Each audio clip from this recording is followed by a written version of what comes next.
on the phone the executive director of CFAM, Austin Ruse. Hi, Austin. Thanks so much for doing this. Hey, Sam. My pleasure. Happy to be on with you. I used to listen to you on Air America all the time. Back in the day. I'm happy to talk to you. And were you a DC or New York listener or what? Well, I live in D.C., work in D.C., but I have an office up in New York, so I'm up there. So, both. Oh, well, I appreciate that. Those were the good old days. Progressive radio is no longer It's gone downhill since then. Well, it's not. We're not in New York. We're not in L.A. But this show does run evenings in D.C. What is it, 1480 or something like that? But nevertheless, so you are the executive director of the Catholic Family and Human Rights Institute. Yep. And we invited you on because I guess back in July, we had run audio from you filling into the Sandy Rios show, where you were retelling a story about watching a food channel or some cooking show. Was it on the Food Channel? That's right. Okay. Chopped. All right. So tell us the story if you remember it. Well, your podcast just for some reason just now came to my attention through one of these Google searches, and I watched it, and you were really rough on me, Sam. But I mean, from your point of view, I understand that I absolutely deserve it, and I accept that from you, and that's totally fine. But I was talking on the Rio show about watching Chopped, which is a great show. And we record everything for the following reason. There are things that we don't want our children to see, certain commercials and certain ideas that they're not ready to understand or to deal with.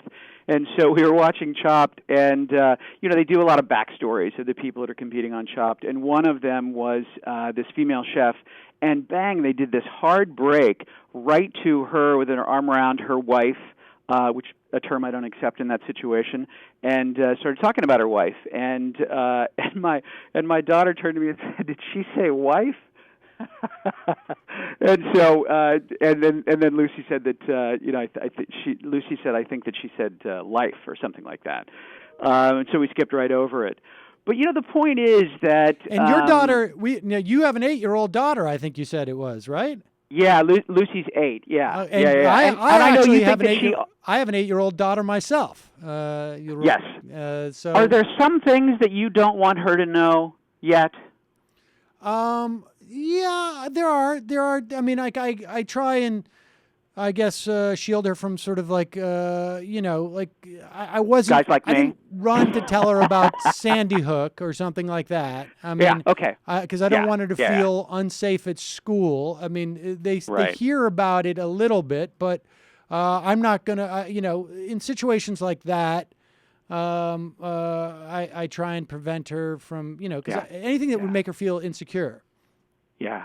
Well, and I certainly agree with that. Whenever stuff like that comes on TV, we change the channel because it's very scary stuff. So you understand the impulse. Now, you profoundly disagree with this particular thing. But see, from our point of view, this is something that absolutely they're going to have to come to understand at some point. But we don't think that they're really ready for it yet. To know about gay, lesbian, gay, bisexual, so on and so forth, individuals, but what I was getting at with the Sandy Rios show is that let me ask you one question. Let me ask. Now look, everybody has the right to raise their child as they want. Yep. I can explain to you why I'm not gonna. When Sandy Hook happened, I didn't sit my daughter down and tell her, I sort of monitored what she was hearing at school to see if it was there, but I didn't want to create a sense of insecurity that she could be in school. And they do lockdown drills and whatnot, and that's how I rationalize in my mind. Why? What is so difficult about your 8-year-old daughter, and like I say, it is, I'm more curious. What is so problematic because obviously she understands the concept of marriage between a man and a woman. She has an example at home. But what is so problematic with the concept of marriage between two women or two men? Well, I think that you and all parents will understand that sometimes there is a battle between what you want your children to believe and grow up believing and other sources of information that may conflict with your own values. We believe that, there's something wrong with, homosexuality. I'm a Catholic in our church. The inclination is called an intrinsic disorder. The activity is called an objective disorder, or it's the other way around. So we want our children to grow up with our values and not your values, Sam. And so they are at a very impressionable age. Therefore, we want to shield them from things that may confuse them or may go against the values that we want them to grow up with. And so that's the problem with that. It's a real push-pull for people like us, believing and practicing Catholics, with the zeitgeist, with the age, because wherever you turn, there are things that are competing for your values. And so my point that day was that even on a cooking show, you can't get away from this particular debate. Even during the Macy's Thanksgiving Day Parade, you couldn't get away. The Grammys you must not watch the. Well, I know. They'd never get to watch that anyway. But on the Grammys and the Rose Parade, it's like we're just sort of being inundated with this thing that we find objectionable, and we believe that our children are not ready to even consider. Now, even tactically, I'm not sure it's in your best interest to pretend it doesn't exist. Theoretically, you could say they're married. We're against that because we're Catholics. But that's a different. It's an interesting question. And this is we do have this kind of conversation with our friends. We live in a part in Northern Virginia. We're sort of clustered around a particular Catholic church with a school where the children go. So our values are sort of reinforced all over the place. But point well taken. The information certainly slips in at some point. One of the conversations we have with our friends is, for instance, when I work on the abortion issue. When do you tell your children about abortion? We haven't told them that yet. So it's like we just don't know when to bring these particular things up. At some point you have to. Right. But we've determined that it's just not yet. So now but you think it's now. Let's move to just sort of the legitimacy from the perspective of Chopped. They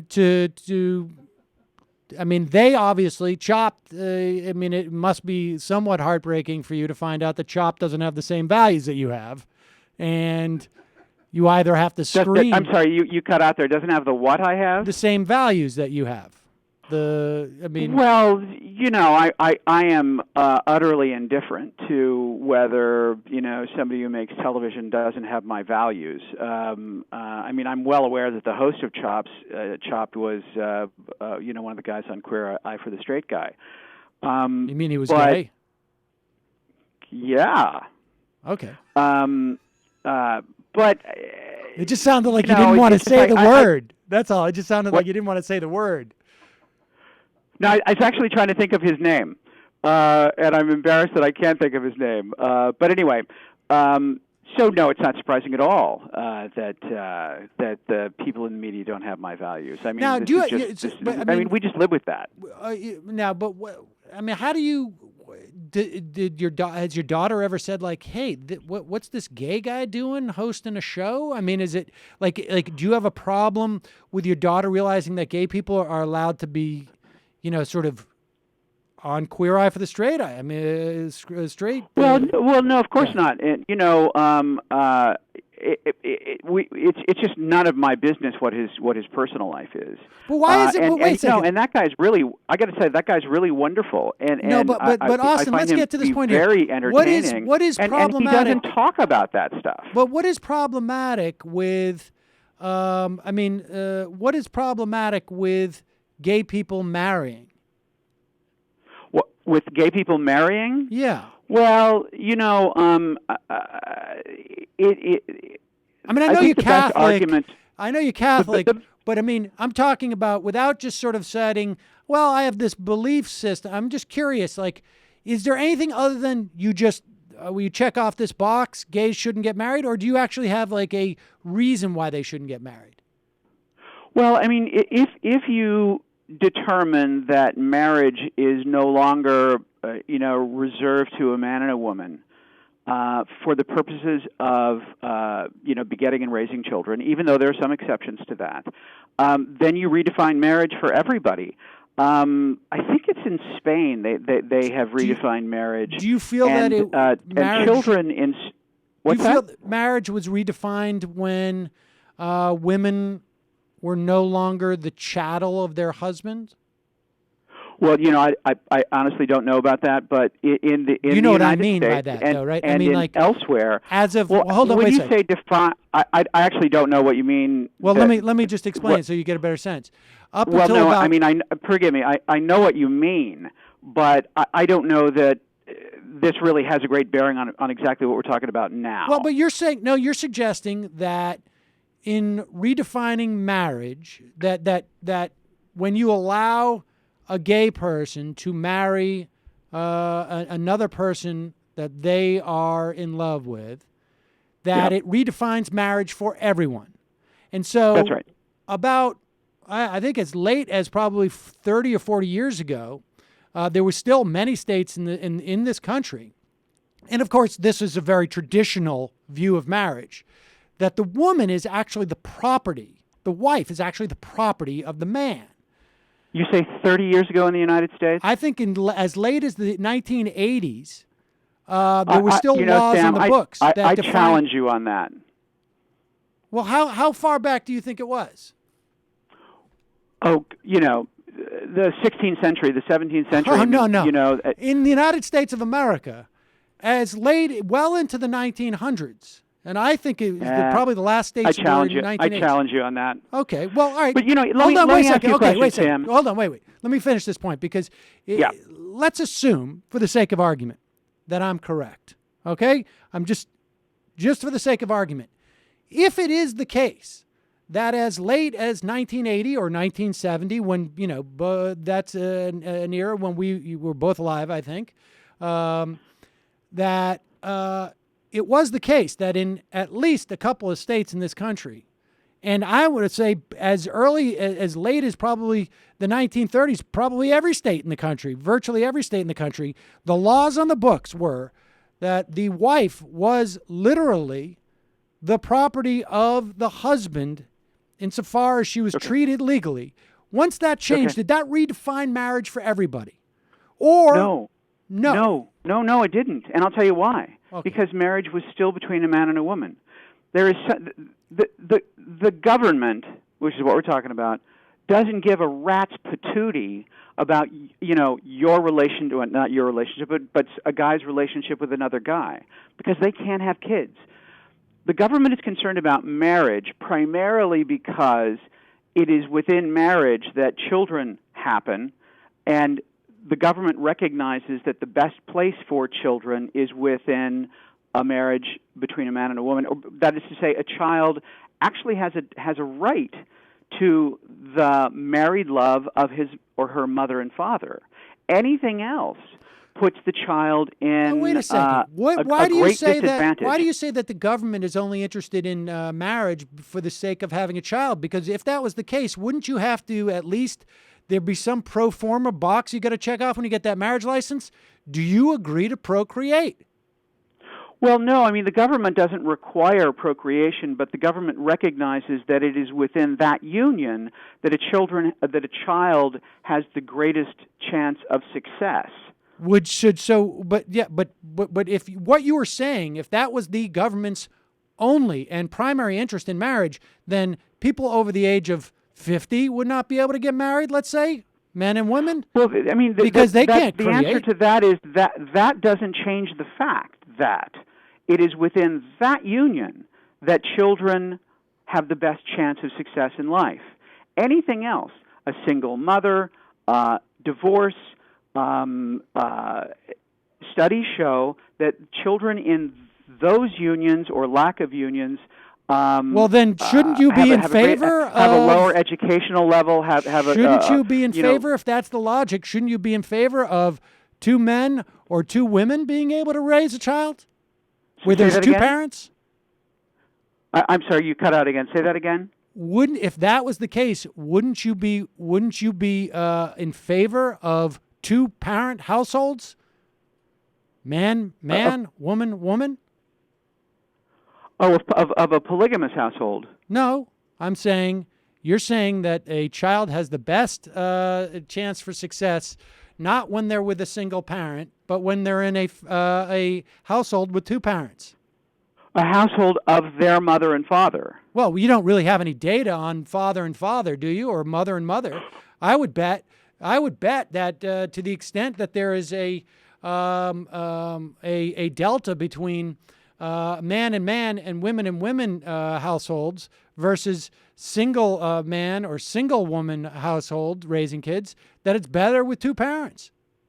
Well, that quite frankly, Sam, is an open question. I mean. Well. So if it's resolved, if there's data now that we have married. Can I tell you? Hold on. Can I tell you why it's an open? Let's say it's an open question. It's an open question because we only recently, in the past couple of years, have legal gay marriage, and so if in 5 or 10 years, let me ask you this, Austin. Would it change your mind? No. If Sam, there was data, you gotta let me answer the questions that are on the table before you move on to the next one. Well, wait a second. You made a statement about this. The question that you put on the table was about comparing. Wouldn't 2 men be better than a single mother? The reason that there's no data on that is more than just because there's recent marriage laws in favor of gay marriage. It's because gay men and even lesbians over the years have not been that interested in this particular thing. I think that the 2010 census data shows 650,000 cohabiting same-sex couples, and of those, I think it was something like 19% have children in the household. Most of them have not lived with that couple their whole lives. So there's really, back to your point, there really is no data to show that. Right. That but they're as so successful. Let me ask you. But okay, there's no data. So in 10 years, in 10 years, Austin, I think, look, I could make an argument that because people couldn't get legally married and they were stigmatized, that they would be far more reluctant to bring children into that situation, so they don't go to school and have other kids, stigmatized. But if in 10 years, let's just get to the heart of the matter. If in 10 years there is data based upon now that gay marriage is becoming increasingly legal, if there is data that show that, in fact, children do better in households of men and women versus a single-parent household, would you then change your mind about gay marriage? Well, I'll tell you what. Let's talk again in 10 years, but I would make a wager with you that 2 men, the problem, Sam, is that it's never going to be able to be compared head-to-head because 2 men who get married can't have a child. So the child is going to come from a divorce, or the child is going to come from adoption. Or they could have a surrogate mom. Or a surrogate mom. Oh, my gosh. You're not really in favor of surrogacy, are you, Sam? I actually know at least one family where the mothers had surrogate fathers, I guess. I mean, were artificially inseminated. I mean, I don't have a problem with it. No. As a liberal, as a progressive, I urge you, and you might actually want to have her on your show. She is in Berkeley. She's sort of the expert on surrogacy. Her name is Jennifer Lal, and she speaks to liberal campuses all the time. She's really left of center, and she talks about the commodification of human life. And in that particular situation, the child is created so that the child will not know its birth mother. It's created kind of as a commodity, and a lot of people on the political left are radically opposed to surrogacy. All right, well then let's for just that let's reason. just stick with lesbians then, since this was what was on Chopped. Here's a situation where artificially inseminated. I mean, there may be an argument about the commodification of people that some people make. That's fine. I mean, but that's not really. I'm just saying you ought to rethink that, Sam. You ought to think about that as a progressive. I will think about that. But let's get back to the point here. So, okay. I mean, there's going to be data, and the real question is, if that's the issue for you, that government is really only interested in marriage because of the child-rearing function, but nevertheless still allows 55-year-olds to get married to each other. They still allow, they don't make anybody take any type of promise that they're actually going to procreate. So I find that claim to be a little bit dubious. But if that's really the case, if that data shows, if that's what it's contingent upon, then will you just say that in the event that it shows that two mothers who have been artificially inseminated, one of them, actually have better outcomes for raising children than does single mothers, then you wouldn't have an issue with gay marriage? Well, I'll tell you what. Here's what the data will show. Why can't you answer that question, Austin? Sam, it's never going to show that. And the reason is because children absolutely need a mother and a father. Two mothers can't be a father. Two fathers can't be a mother. The only thing that can provide that is a mother and a father. Should we outlaw the gold standard of all of that is the child's mother and father? Should we outlaw single-parent families? Should we say that you cannot raise a child as an individual? Let me just say that we, that is to say, heterosexuals, have done so much damage to the family and to children, it's breathtaking. So I don't lay the blame on gays for almost all of this. Almost all of this is the fault of people who, get divorced, are not faithful within their marriages or whatever.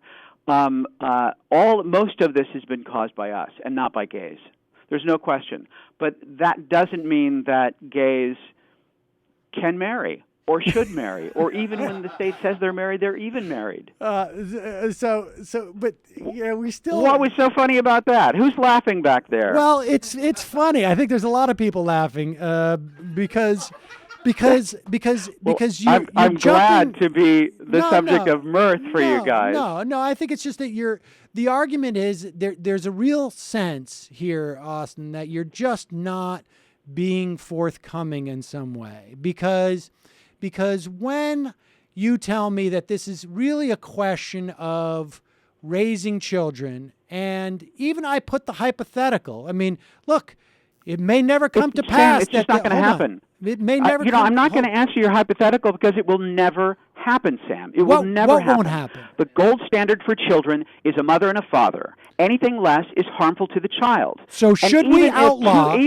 Should we outlaw single parenting? Even if two gay guys raise a child from birth and the child is happier than any child raised by a single mother, does not prove the point that gays should be married. The gold standard. We should have a standard in the country for children. So why wouldn't we outlaw? Why wouldn't we outlaw single parents? There ought to be tax breaks for families that benefit mothers and fathers raising children, and not single mothers. Yes, there ought to be penalties. It ought to be a little bit harder sometimes. Okay. Now we're getting somewhere. So tax penalties for single parents. Tax benefits for mothers and fathers raising children. That are not available to anybody else. So you can't deduct. Let's say so. Let me. And this. Hold on, Austin. I think you're onto something because at least this is consistent. So you would advocate.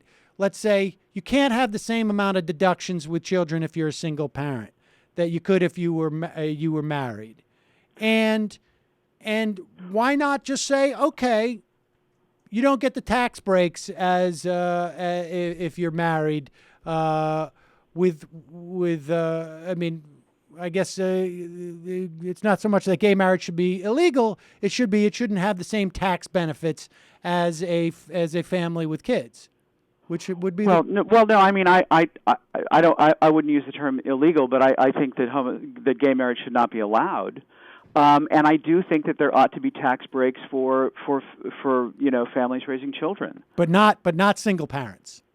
Well, I actually don't know, Sam. I'm not a tax expert. I mean, part of the problem there is that single moms, in many ways, are real heroes in society. So, but it gets to the question of how do you encourage, or rather discourage, family breakup? I mean, one of the answers to that. But gay marriage has nothing to do with family breakup.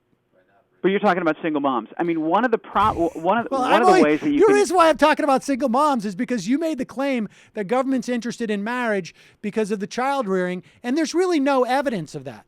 There's nothing that government does in any way that inhibits anybody's ability to get married if they can't have children.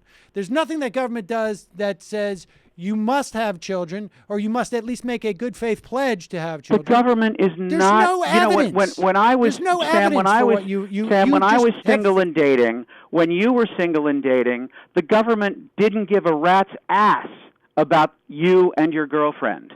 Now, why is that? Listen, this is a family show. You don't have to Why is that, Sam? Why didn't the government care about what was going on between you and your girlfriend? Why didn't they care? Yeah. I mean, the government was indifferent to your dating life. Right. Why?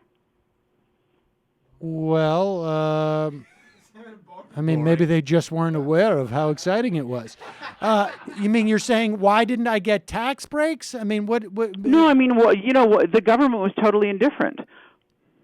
Why? I don't know, for the same reason why because the government is indifferent to me that within that prior union, you to were my not becoming have a corporation. Children. I mean, why? It's the same status as me incorporating. The point is that the government allows special benefits for certain unions, whether it's literally a union or whether it's a corporation or whether it is two people who decide to live their life together and to care for each other, to help each other when they get in old age. And if they want to raise a family, the government is indifferent to you and that doesn't necessarily mean to have children from both parents. It could mean adoption. Sam, the government wouldn't even care if you moved in with your girlfriend. The government Why is concerned do you have common law marriages, how children are raised. Why do you have common law marriage? If I live with my girlfriend, depends on the state I'm in, I get all the benefits of marriage when we separate under the law. Well, I guess that's why they call it common law marriage. Yes. Marriage. Yes, but the point is not whether or not we're going to have kids. The point is, yes, marriage. Marriage. Because the presumption is that it is within that union that children are born. And that's the main thing, that they're born. This is why the government is interested. The government is not interested in your romantic life. The government isn't even interested. I mean, you guys say that people who love each other have to be recognized by the government because blah, blah, blah about romance. The government doesn't give a hoot about whether two men love each other. One of my child's close friends in pre-K Sam, if you say that marriage is about love and all that kind of stuff, then is there a box that you have to check before you get married that somehow proves that you're in love? Why do you get the benefits of there's something like 1,000 federal rights that is given to people who are married? It has to do with you can get everything from visits at the hospital to getting benefits, federal benefits, and also employer-based benefits. There's a whole raft of those things that have nothing to do whether or not, it is no way contingent upon whether or not you have children in that union. If what you were saying was true, Sam, Austin, you know what? they All would of that all can be taken care of. be contingent on having children. See, this is why there are people laughing now, because you are not all being of those things truthful. can be taken care of legislatively. Yes, there is no reason that those things have to be taken care of by redefining marriage. Listen, they can all I got be no taken problem care of legislatively. if the government does not makes a decision to say no one is married under the law, everyone only has a civil union, will allow any type of religious organizations or quasi-religious organizations to determine marriage, I'd have no problem. Would you have no problem with that? Well, that's kind of what we have in some of the states now. And the fact of the matter is what's going on is that Christians in those states are being discriminated against because they do not want to do business. It doesn't force it doesn't force churches. Yeah, wait. I want to hear where you're going with that. How are Christians being discriminated? It doesn't force churches in those states to perform gay weddings. No, but of course Christians who are in business who do not want to do business with gay weddings are being prosecuted. So wait. It's not just Christians who don't want to do business with gay weddings. What do you mean? Like they don't want to cater gay weddings? Photographers and bakers. Photographers and bakers are being prosecuted. Yeah. Have you followed this, or I guess you haven't? No. Yeah, there was actually just a big case in. I wish I could remember the state. It was a couple of bakers, a man and a woman who ran a small bake shop, who declined to make the cake in a gay wedding, prosecuted by the state. It happened to a photographer in another state. I can send you the links. But what's going? It's more than just what institutional churches are being forced to do, or not forced to do, because we recognize that, at least for now, churches are not going to be forced to accept gay weddings. But Christians are being forced to participate in something that they find to be So would you be okay objectionable. with gay marriage if there was legislation protecting vendors, wedding vendors, from prosecution based upon their decision not to do gay weddings? Or I guess you'd probably want to extend it also to people, commingling with the races too, right? I mean, we should protect. That's a low blow, Sam, and that's and this was actually one of the. This was actually one of the points that Maggie Gallagher and others made a long time ago, is that those who oppose gay marriage would eventually be called, as you called me on your show, a bigot. Yeah, I do think you're a bigot. And that bigots on this particular question are no better than bigots on the race question, and we know what happens to bigots on the race question. They lose jobs, they're chased out of government. So what you just did is exactly what was predicted by the people who have been involved in this debate for a long time. It's entirely and it's really predictable. Unfair. Well, no, I think it's entirely predictable. But tell me what quantitatively. Look, the reason why anti-miscegenation laws were promoted was based upon religious values and other beliefs. In some cases they were religious, and in other cases they weren't. Of people who did not feel that the races should commingle. How is this different?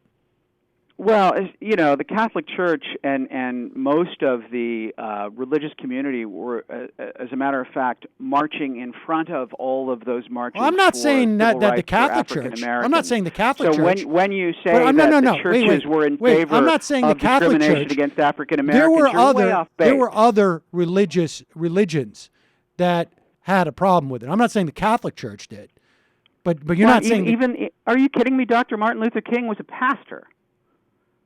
No, I understand that, but are you denying that there were other religions, including different sects of Christianity, that had an issue, that thought it was God's way that white people and black people not be married? I mean, come on, you know that. Look, all I know is that the March for Civil Rights for African Americans in this country was a religious issue. Look, that's fine. That's fine. Now, and I also know that part of the reason why you had anti-miscegenation laws was also a religious issue. The reason that we win votes on the marriage question, even in liberal states like California, twice, we won statewide elections on this issue. The reason is because the African American community is on our side overwhelmingly. And one of the things that I hear from African Americans, liberals, is they say, and I don't necessarily agree with this, your sin is not the same as my skin. And what they mean by that is that race is immutable, can't change.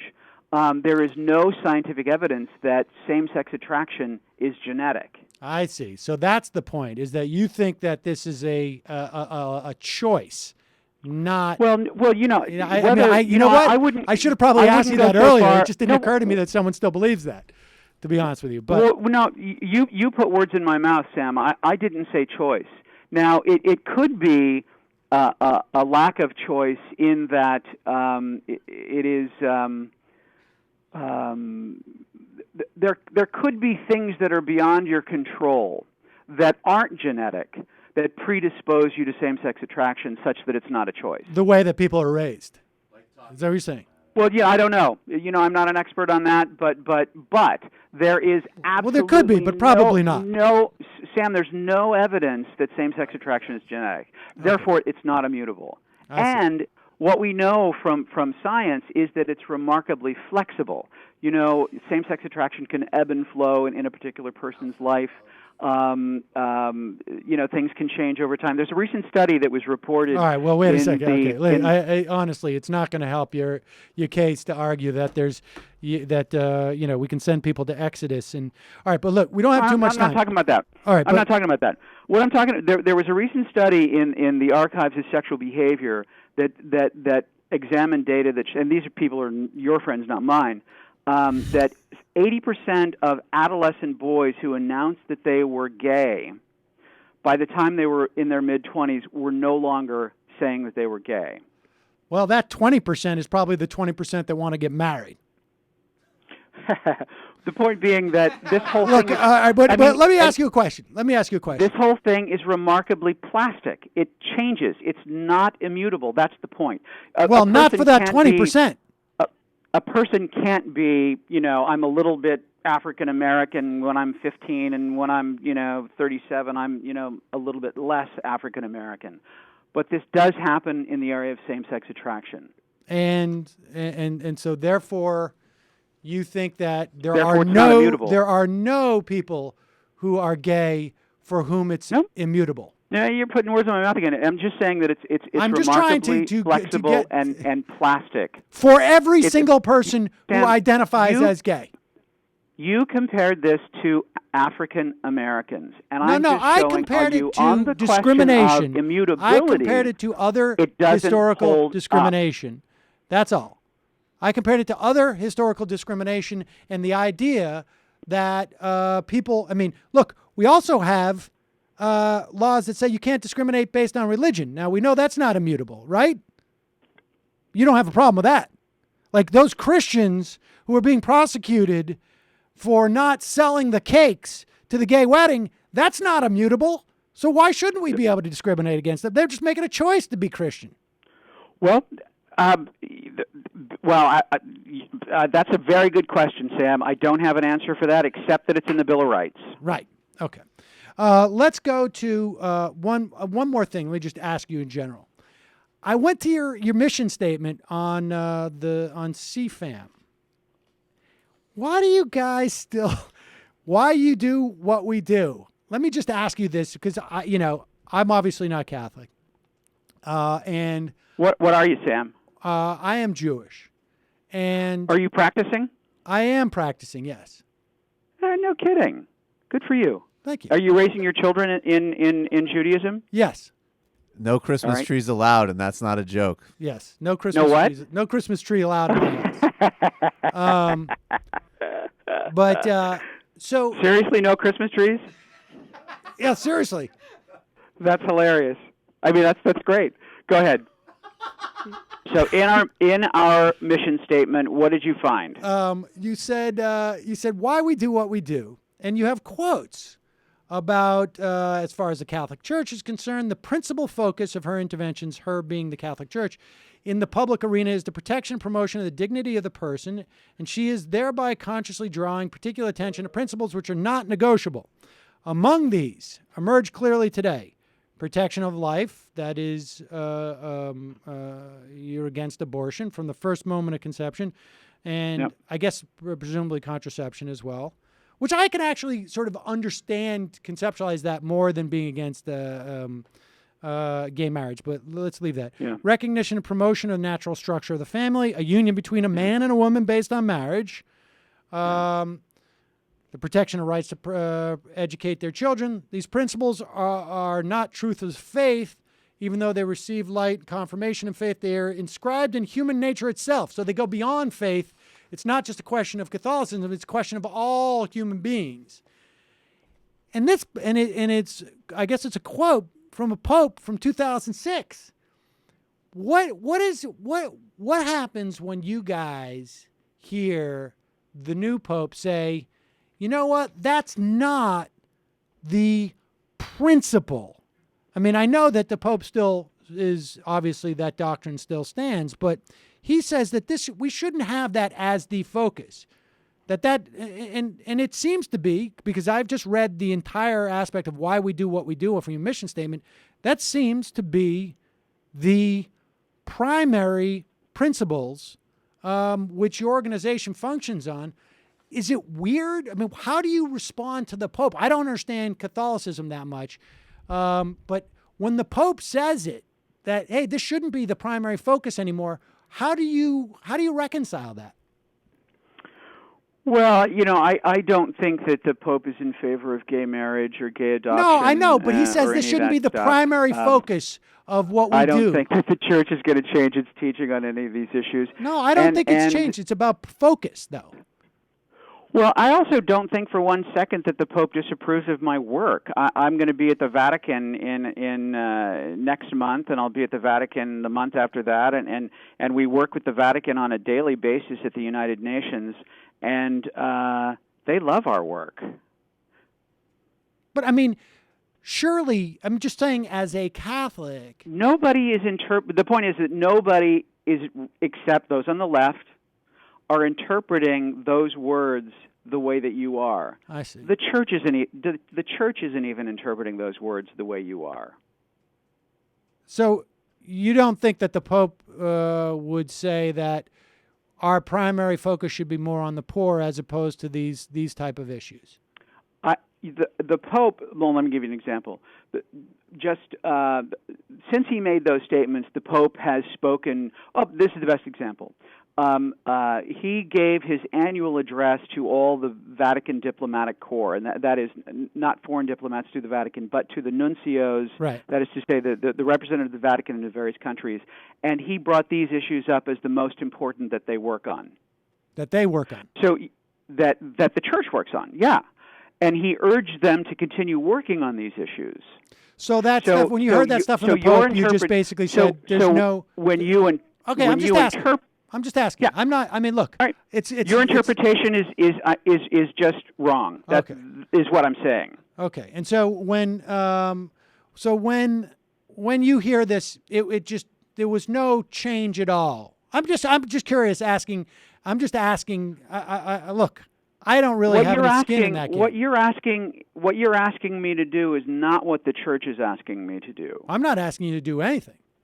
I'm just asking. You're asking me to adhere to something that you think the Pope said, and you think what the Pope meant. No, I'm not asking. I'm just asking about it. I'm not asking you. Look, the Church. Like I say, I got no skin in this game.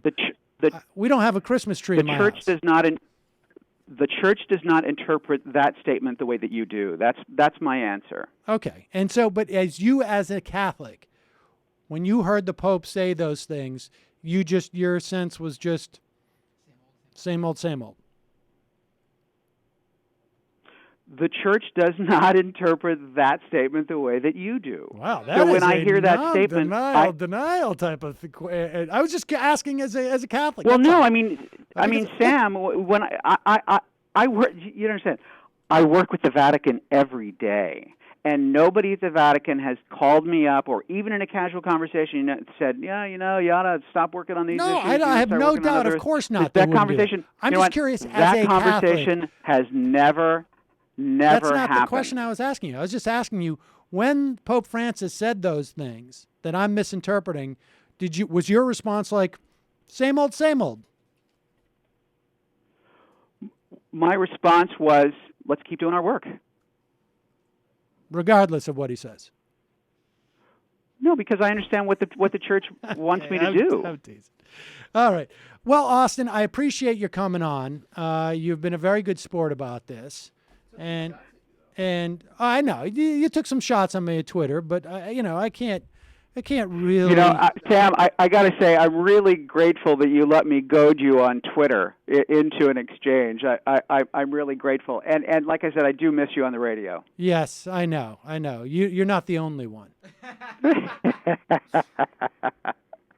I appreciate you coming on, Austin. I wish you good luck. It must be very difficult because this is the way it's going. It's it's hilarious, Sam. I'm already getting tweets from your followers. So hello everybody, and I'm ready to take your punches. Well, somebody called me stupid as a box of stones. Well, I mean, I don't think it's a question of your intelligence here. I think there's I got to be honest. My feeling is that you really weren't forthcoming with what the real problem is, because I just don't see any evidence that the government. Sam, then let me draw a line under what is a very important part of this, and that is that the homosexual relationship is morally wrong. Well, there you go. We were just about to leave on such a relatively civil note. Yeah, no, I mean, it's your belief that it's morally wrong. And therefore it cannot be sanctioned as marriage. It's a phony marriage because it's just the parts don't fit, whatever. But so I don't want to. My understanding is they do. I don't want to be seen as dodging any kind of issue with you, Sam. Okay, well, I appreciate that. I mean, I'll come right out and say the homosexual relationship is morally wrong. And is that better? Well, it is. I mean, I think that makes it just that is, I think, a more truthful answer. And the extension of that is that you want your moral beliefs to be adopted by the government, and the fact is, I want my moral beliefs to be adopted by the government. Exactly. And the good news is that, from my perspective, I'm winning. So, I mean, I wish you the best of luck with it. And my only suggestion in terms of your daughter, as an 8-year-old, parent to parent, would be you should just tell her it exists and then explain to her why you think it's wrong. At 8, they can. And you know what? And we will do that at some point. Okay. Well, all right. Well, good luck with it. Sam, thanks so much. All right. Thank you. I appreciate it. Be good. Yeah, bye. Can I just say, and folks, don't forget, every Tuesday night on the Food Network, check out Chopped.